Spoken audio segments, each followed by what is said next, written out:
Hello and welcome to episode 21 of the Long Shot Podcast, brought to you by 342 Productions. I'm your host, Duncan Robinson, here with my good friend, as always, Davis Patrick Reed, my beloved co-host. And we are checking in on a different coast. We're on the West Coast, located in Southern California. Going to keep it as vague as possible, but we're checking in from our new digs, basically. Temporary residence out here. We're out here for the foreseeable future. We'll leave it open-ended. Yeah. Don't need to put a closing date on it. No. But we're excited to be here and excited to be back in person. Last week was fun, but over Zoom is over Zoom, you know, and now we're live in the flesh, not live, previously recorded, but nonetheless, hope you're enjoying this. And we're back, which is fun. We got a great episode for you. We're just going to kind of let it go here for who knows how long. Yeah. And then we have a great interview with Brian Scalabrine, which was done over Zoom previously last week when we were apart. But hopefully moving forward, all of our interviews will be in person. We'll get a nice little group dynamic going and we'll have some fun. Yeah, the vibes are right here in Los Angeles. The vibes are immaculate, I think some might say. Shout out to Old Man the Three. I think Jalen Brunson maybe said that. The vibes are immaculate. No, there's positive energy for sure. It's been fun being out here. Definitely a different change of pace from Miami, and then also obviously it's bittersweet in that there's playoff basketball going on. In that I would love to still be playing in that, but nonetheless, also nice to kind of catch a breath and really establish myself in this off season and approach my training with diligence and persistence, and hopefully come back next year. Well, not hopefully. I will come back next year, a different and better would be a curveball player.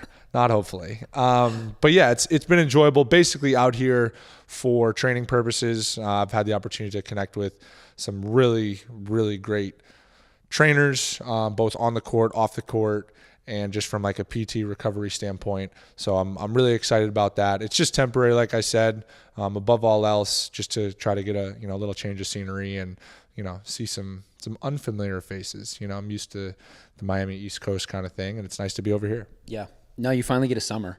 This is your first, correct me if I'm wrong, this is like your first summer as a pro, as an in the association, that you get an off season. I mean, last year you guys have the delay, the bubble, the finals run, and then you turn around a month later and start another season. Now you get some time off, not just to decompress, because you do need to do that, but also to work on your game a little bit, focus on areas of improvement. Have you highlighted those areas of improvement? Like, are there things you came into this summer thinking, this is what I want to work on?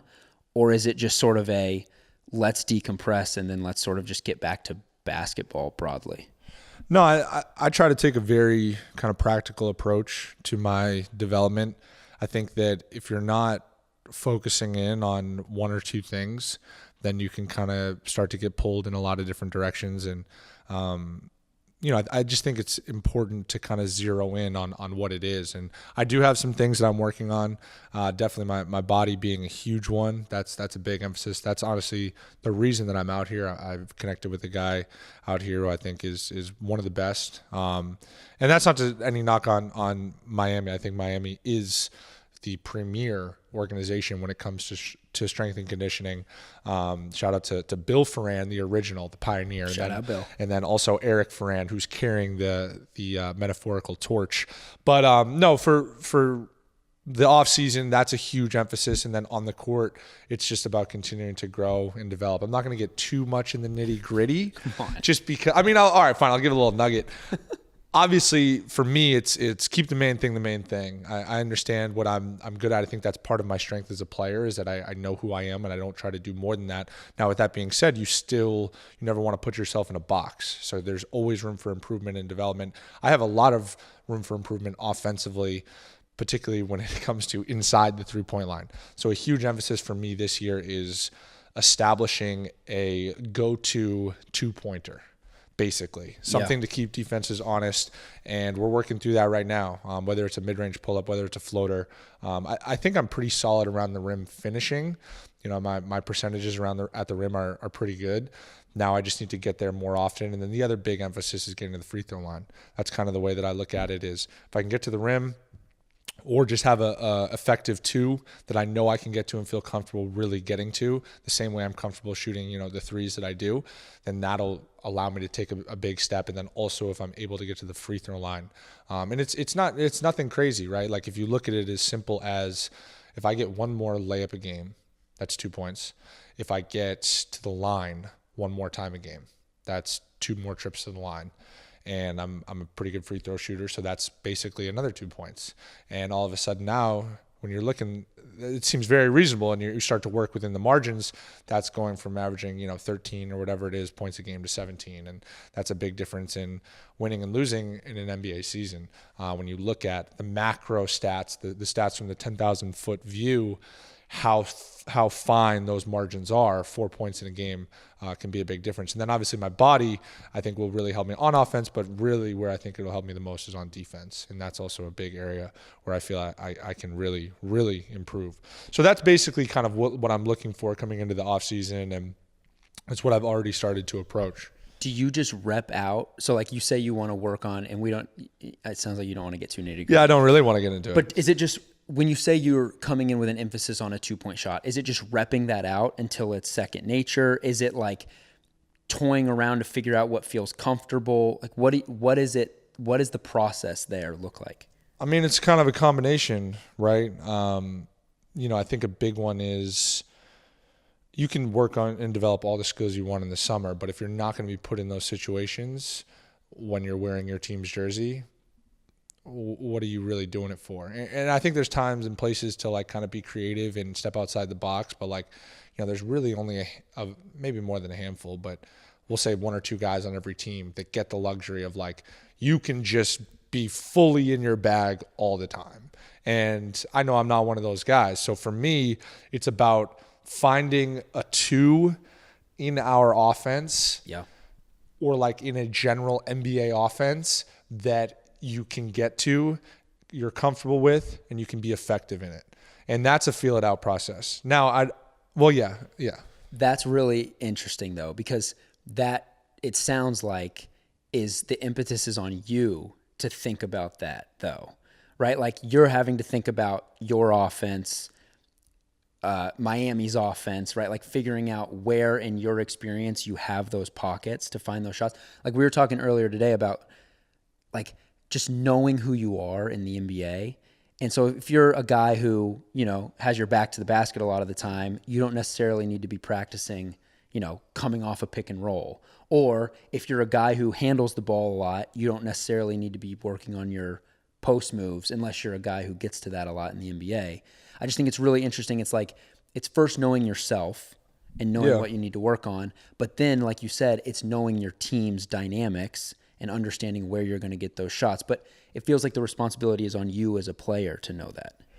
I mean, I think it's both. I think that particularly in an off season where you're no longer viewed within the confines of a team for this short stretch, right? And I'm always trying, I should say, to think bigger picture of, okay, how does this translate to my role on an NBA team and or with the Miami Heat? And I feel like I'm pretty capable of doing that. Now, whether or not I'm capable of doing that, that gets pressed upon me or anyone once you step into training camp. Because there's one thing that's pretty clear about the NBA is that roles are pretty well defined, right? Like you know who's on the floor to do what, whose job it is to do this or this, and that's pretty drawn out. Now in the off season, guys have the luxury of being able to like step outside that role that maybe they've been placed in. Now, whether that's a good or bad thing, I think is up for interpretation. I try to look at myself within my role always, because I also know that I'm not going to be a 30 ball screens a game guy, right? Well. So with that being said, I know where I fit. And that's whatever team I'm on, I kind of know where I fit, and then it becomes, okay, now that I've carved out this little space for me, how do I then make it a little bit bigger? How do I then grow in little areas here, and here, where I just become a little bit tougher to guard or a little bit more effective? So you start to approach it in that way. that's why I think it's a combination of both, in that it's not just on me.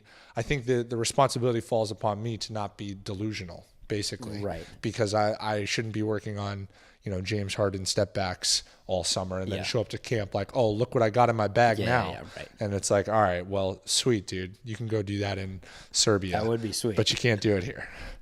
That makes sense. All right, so if you're working on the court, if you're working on, those things, getting to a 2, getting to the free throw line, whatever, what is your weight room emphasis? Can you give me like an area of the body? I mean, arms, shoulders. No, I mean generally lower body, just moving better. That's huge. I think I have, like anybody does, nobody's perfect. As hard as that may be for you to hear. Nobody's perfect, and I have some movement deficiencies, limitations, whatever you want to call them. So for me, it becomes, how do I then mitigate those limitations? And kind of, I think I got to the point towards the end of the year where I was definitely respectable on defense. I also know I'm always going to be called out, and every time I give up a bucket, it's going to be, oh, that guy can't guard a chair. But with that being said, I've made a lot of improvements since I've been in the NBA, but then it's about, okay, how do we continue to push this forward and build? So it's you're just never a finished product. Progress over perfection is kind of the motto that I like to run with.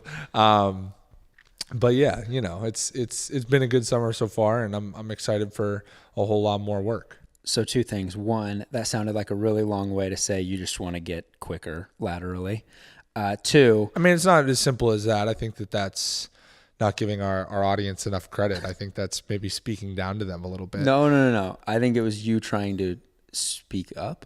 No, I mean, it's more than just being quicker lateral. Like, it's not just as simple as like working on foot drills, which you'll hear, Scalabrine talk about quite a bit. Yeah. It's partly that, but it's also then understanding, okay, where am I limited? If, and I'll just speak not necessarily to myself because I don't need my whole anatomy thrown out there. If player X is tight in a certain area in his body, in a hip or a knee, and as a result can't move, perfectly a certain way and has an asymmetry in how they move, then it's like, all right, well, let's address that. Let's be more fluid in motion through those areas, so then we can just be an overall better athlete. Makes sense. All right, the second thing, can we talk about how hard it is to break the reputation of being a bad defender once you have that reputation? It's not hard. It's impossible. It's just insane. It is impossible. Because there are multiple reasons. One, you're always going to get targeted, which means people are just going at you more often than other guys. I shouldn't say it's impossible. It seems impossible. Yeah. It seems like let's just say if a guy has a bad reputation for being a bad defender and they are getting attacked constantly and you get a couple stops, people are a little quiet about those stops. But then as soon as you get scored on, it's like, oh, that guy can't get a stop. Everyone gets scored on. It's the NBA. I believe, not to get too scientific, but I believe it's called confirmation bias. Correct. That is. You can look that up if you're back at home, maybe with a computer accessible to you. No, but I mean, yeah, it's very much you see what you want to see in terms of if you're seeing a guy getting stops, you maybe wouldn't acknowledge it until all of a sudden they rattle off 3-4 buckets in a row. And then it's like, see, I told you that guy can't guard. But the reality is, for me personally, I have a ways to go as a defender. I don't think that I'm like all of a sudden Scottie Pippen out here. But with that being said, it's also understanding this is the National Basketball Association and people are supremely talented offensively. I mean, you see it in the playoffs. You watch guys, PJ Tucker, for example, guarding Kevin Durant. That's pretty much about as much as you can do. Yeah, like you're not like Kevin Durant, those last 2 Game 6 and Game 7, he was going to have 40 points. So for PJ Tucker, it's like, you can't get caught up in, I need to make sure this guy doesn't score 40. It's how do I make this 40 legitimately as difficult as possible? And that's what you saw in Game 7. By the time it got to overtime, which, I mean, the end, the shot he hit at the end of regulation was ridiculous. Insane. But once you get to overtime, it's like, okay, I've worn on him enough to the point where these last buckets are really, really hard to come by. And that's so much of what playing defense in the NBA is about, is just making it really tough on offensive players. It's not, you have some guys, and it's not even going to happen all the time, that can like really put guys in a box and like, cut them off, contest, steal, swipe, whatever it is. But the vast majority, it's like, all right, let's keep him off his spot and let's make it tough. Speaking of PJ Tucker, do you want to talk Milwaukee Miami series? Yeah, sure. I mean, we can talk relatively briefly. I mean, it was a brief series. I can't. Yeah, it was a brief series. Unfortunately, and I give Milwaukee a ton of credit. I think they're really good. I think that obviously people are going to point to the injuries with Brooklyn and why they advanced, but I think that they're capable of winning it all. I think they're probably my pick to win it all, actually. And I actually had that take when we stopped playing them, when Game 4 ended. And, there's one thing that I really learned this postseason. It's the reminder of just how fragile playoff series are in general. And last year in the bubble, I was on the beneficiary of that, and I got to feel the positives of how fragile they are. And this year, I very much felt the negatives. Now, I'm not saying that we were like right there neck and neck with them because they swept us. But it's just an interesting kind of psychological side to this, in that, we very well could have won Game 1. Yep. And if we get that game in Milwaukee, even if they do blow the doors off us Game 2, we're coming back Game 3, and it's just a totally different feel in that game. And who knows what happens, and maybe they end up going out, maybe we take Game 1 and they still end up winning in 5. Whatever. I mean, who knows? But it was just a reminder of like, wow, these series can come down to possessions, and they do come down to possessions. I mean, I even think of, there's just so many examples. You could look at every single series that's been played and look at it and say like, all right, this just goes to show you that the last 2 minutes or whatever it ends up being, like crunch time, how pivotal that is, not just for that game, but how it just shifts the momentum of an entire series. When you're playing a team over and over and over again, there's a psychological component to, especially with the Bucks this year for us, because we played them last year. And if we get that Game 1, like, I felt like after they won that Game 1, there was a huge sense of like relief from them. Oh, absolutely. Like, all right, this year is different. Like, it like validated them in that sense. Like I said, a ton of credit to them. They made it really hard for us. Obviously, offensively, we struggled, and defensively, we struggled as well. So, like I said, I think they're my favorites to ultimately end up winning it. That defensive lineup that they can roll out of Drew, Chris, Giannis, Brooke, PJ, is just ridiculous. Yeah, it just depends, right? Because Brooke is like so unique. I think a lot of people were like kind of pulling their hair out watching him in the Brooklyn series, because Brooklyn had the personnel to maybe play him off the floor, with bigs that can shoot and Blake. But, that's why I think coming down Game 6 and 7, he was on the floor less than he was earlier in the series. But for us, like, he was so impactful because he's just able to be in the paint and disrupt basically be what he is and do what he does best, is ultimately what it is. And that's be 7-1 at the rim and basically take away all paint points. I walked by him once at Staples Center a couple years ago, and he was the largest human being I've ever seen in my life. Like, I've seen guys taller than him, but he just has so much mass. It was ridiculous. Massive. So to imagine him standing in the middle of the lane and trying to score around him, I can't even fathom it. Yeah, it's interesting because I remember watching Game 1 of their series with Brooklyn, and the first possession, it was either Kyrie or KD come off a ball screen, and Brooke was up in the ball screen. And it was like the first time, because the entire series against us, he was back in the paint. And I think obviously it's that for them playing us, they wanted to see if we could make that shot coming off. And when you're playing guys like Kyrie and Kevin, it's like, all right, we're not just going to let these guys come off and be comfortable right from the jump here. So that alone just goes to show you, like, NBA, like, playoffs are just so finicky and fine. The game planning is, like, in the adjustments, they're so pivotal in how a series ends up, ultimately coming out. And yeah, I mean, Milwaukee got off to a tough start, but I think down the stretch, I think this year it's a totally different Milwaukee team, and I think PJ and Drew are obviously a huge part of that. They provided defensive toughness that I don't think they had in years past. Do you see Atlanta giving them any kind of run, or do you think they get through that series pretty easily?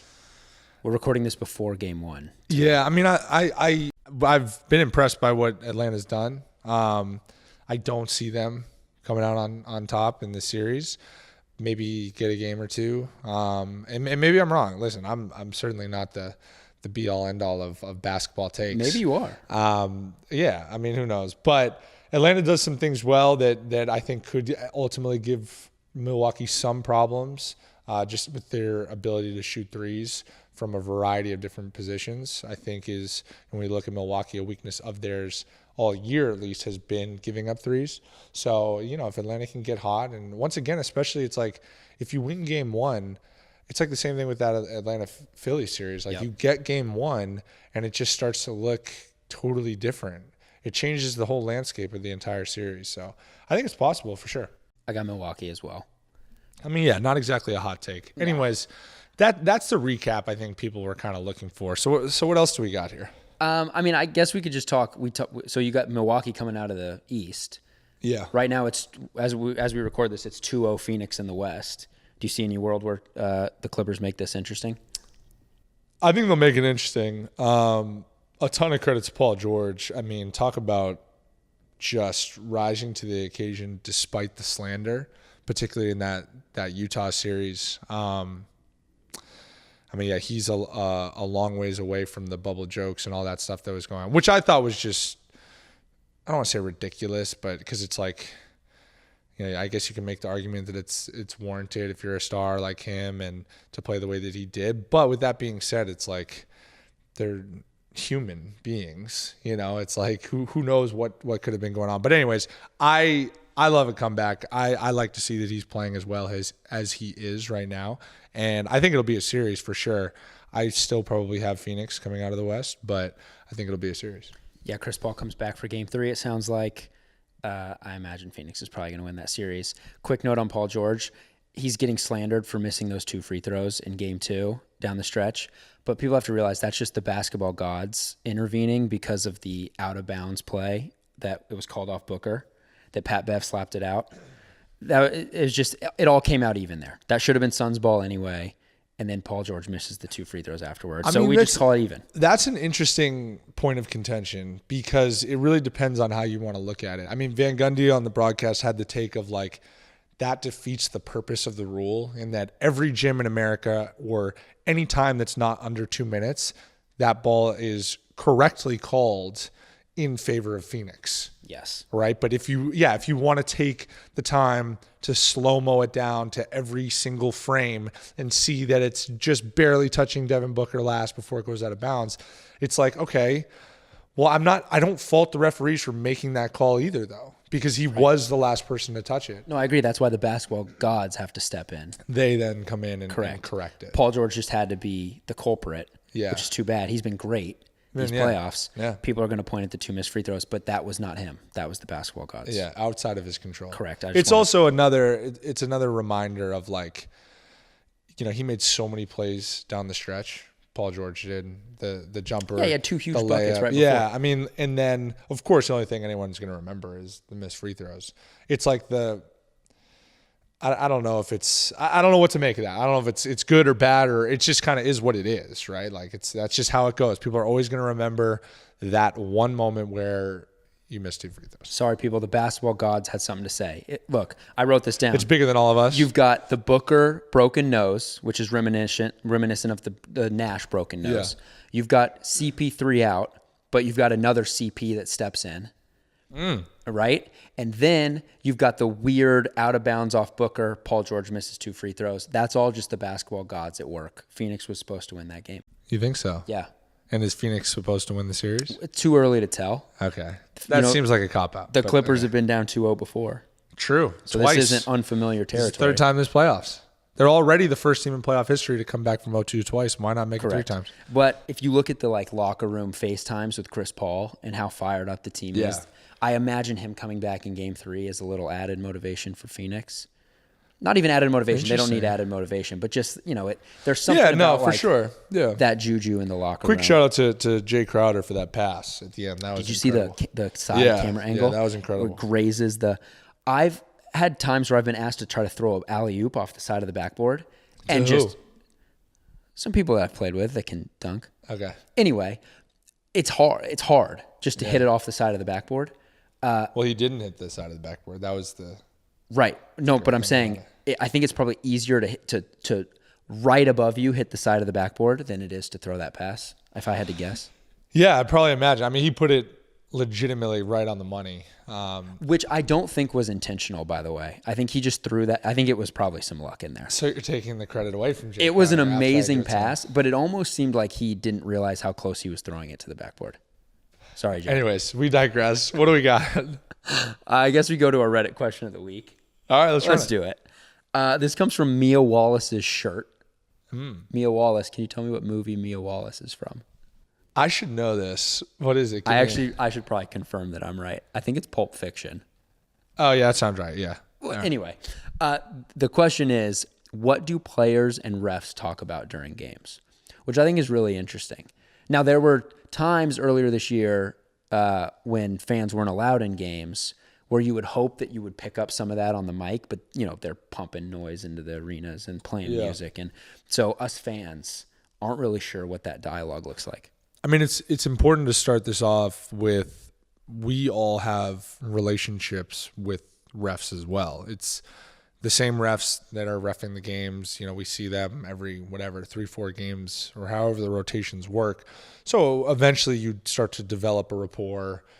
You have some inside jokes. You have some memories between the two of you. You guys are first name basis? Yes, 100%. Yeah. I mean, that's like one of the things early on, that when you're a young player, you're always out there in the center circle before games, and you do that so you can meet all the refs and introduce yourself and get to know them. And we actually have the names of the refs on the board as we're heading out, because it's just more, you want to treat them like a human being, the same way as a player you want to be treated as a human being. So saying their first names and maybe not always raising your voice to them, despite maybe your displeasure, can go a long way. A little bit can go a long way, sure, just in kind of treating them with respect. So for me, I always try to do I have the jokes that I kind of mess around with. Can you give us one?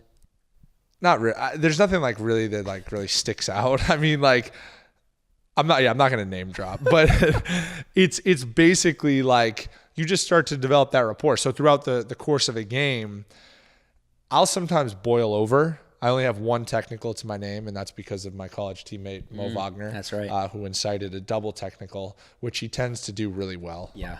But anyways, yeah, when I do boil over, for whatever reason, I feel that I'm given a little bit of a runway and a little bit of leeway. I don't know why, but I am. It's the face. I think part of it is that I do my work early, and then I do try to establish relationships with these guys. And then if I do boil over, I always try to address it after the fact. Hey, sorry, man. I just kind of got caught up in the moment. Now, if there's a call that I disagree with in the first half, I always tell them, I'm going to need you to look at that at halftime, because they go back at halftime and watch film of questionable calls.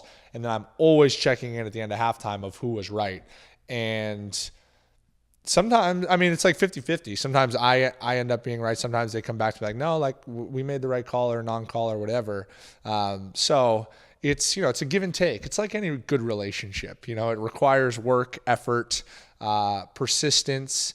And, you just try to make it work. I love it. First of all, I love that you have the wherewithal to admit that you aren't always right with the refs. That's good. Yeah. That's important. Yeah, I think that builds credibility, right? If you're just running around and just saying all the time, I'm right, you got that wrong, then it's how is anyone supposed to actually take your opinion seriously? Fair.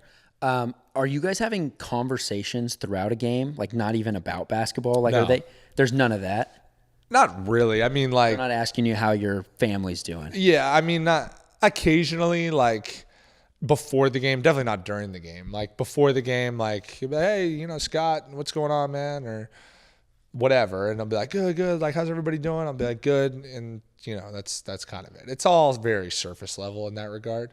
But yeah, we're not like, talking shop at halftime or kind of like at the free throw line or anything like that. That's too bad.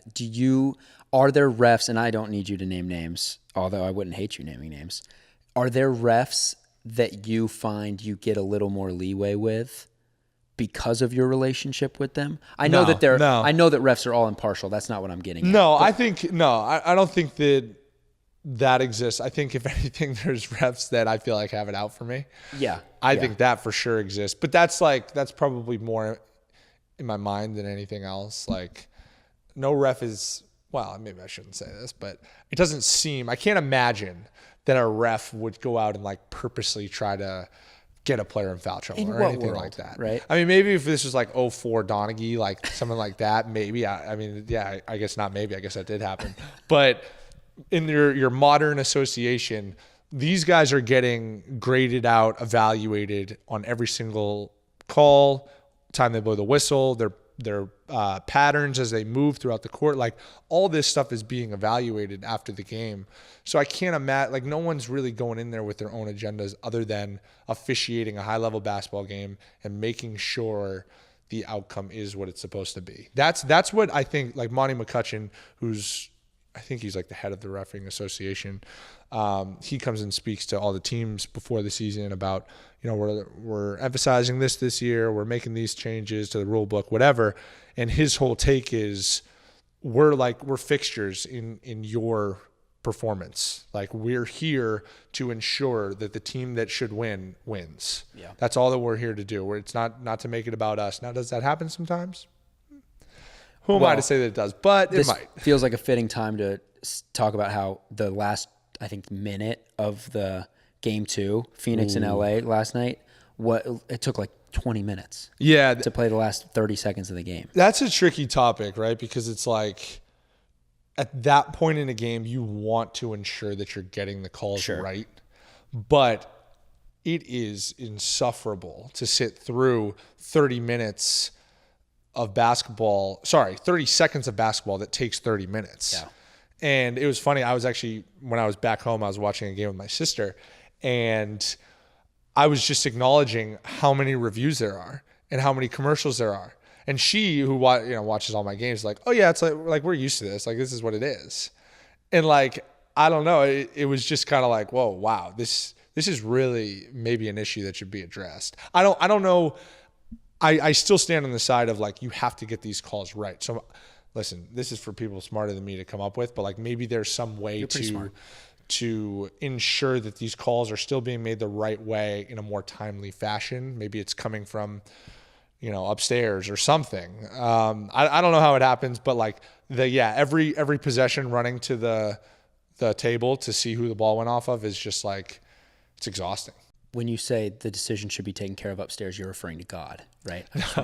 The basketball gods. No, this is a secular podcast. Right. So not referring to any god. That's on me. I'm referring to Steve Javie in Secaucus, New Jersey. Who could be God, for all we know. Yeah, he's the god of referees. He has the best job in America. The greatest, he's got the best gig going. Doesn't have to get yelled at by fans. Like, he just kind of, sits in his booth, watches NBA games that we're all watching anyways. Well, especially he does in the get yelled at by fans, just for the record. It's just on, like, I yelled at him the other night. Through the television. Right. Well, here's the thing. He's never disagreed with a ref ever in his career. I would say fraternity, but there's also women in it, so I don't know what that is. I think sororities are technically fraternities. Can we get a fact check on that? This feels... There's someone else here. This feels... we need like an intern or something. Hey, can we get a fact check? Yeah, anyways, he's got a great gig, Javi. Why are we cutting to Javi if he's just going to, I think that it's probably because this. it's a further explanation. I'm not mad at him. He's always towing the line, just waiting to hear the ref's decision, and then he's like, I agree. That's Great actually call. not true. Sometimes he'll tune in before a decision's made, and he'll say, yeah, I think we're going to see a flagrant one coming because of this excessive contact here. And then it won't be a flagrant one, and he'll be like, maybe there was, and he'll backtrack. Well, yeah, he's going to back up his guys, but for the vast majority of the calls, maybe I'm going to hell. Javi's God. He's falling in line with the calls being made on the floor because the people that he's putting on the floor, because I'm thinking that he has some say in that, him and Monty McCutcheon, the people that he's putting on the floor are good at what they do, especially in the playoffs. Playoff refs are really good refs. They're not just letting anyone ref the playoffs. As crazy, as hard as that might be to hear for some of you, but one of my favorite things to do, and this is like totally like remove me from the fact that I play basketball in the NBA. One of my favorite things to do is any level of sports is hearing both fan bases complain about the refs. Oh yeah. It's like, how does team A feel like they get screwed over by the refs, but also team B? Confirmation bias. Maybe that's the theme of the pod now. Yeah, confirmation bias. Anyways, it got a little convoluted, but shout out to Steve Javi. Yeah, shout out to I got disrespectful. That's my big takeaway. This has gone a lot of different directions, but I gotta say I've enjoyed it. We're back in person. We're having some fun, and I think you're gonna enjoy this conversation with Scal. He's truly one of one, big time personality, and when you listen to him, you see why he was able to navigate his career in the NBA the way that he did, which, mind you, I can't even imagine. I mean, I get a ton of, not to go down this path, but I can't even imagine the criticism that he faced through every turn of his career and continued to just keep on pushing. And I mean, you'll hear about, we talk about at the time where we worked out, he can really, really play at a high level. But yeah, we enjoyed this one. Yeah, I mean, he played in the NBA for 11 years. Right. It's like, that's not a mistake. Right.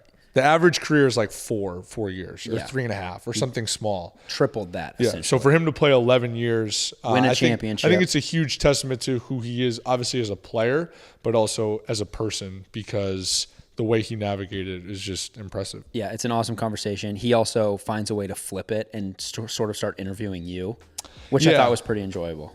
Yeah, I mean, I didn't kind of love what that. he does. But yeah, that's my guy. Hey, this podcast is about you, buddy, whether you like Anyways, that's episode 21, and we're happy to be back here in person, but we're looking forward to some more content here coming up soon. Here's Scott.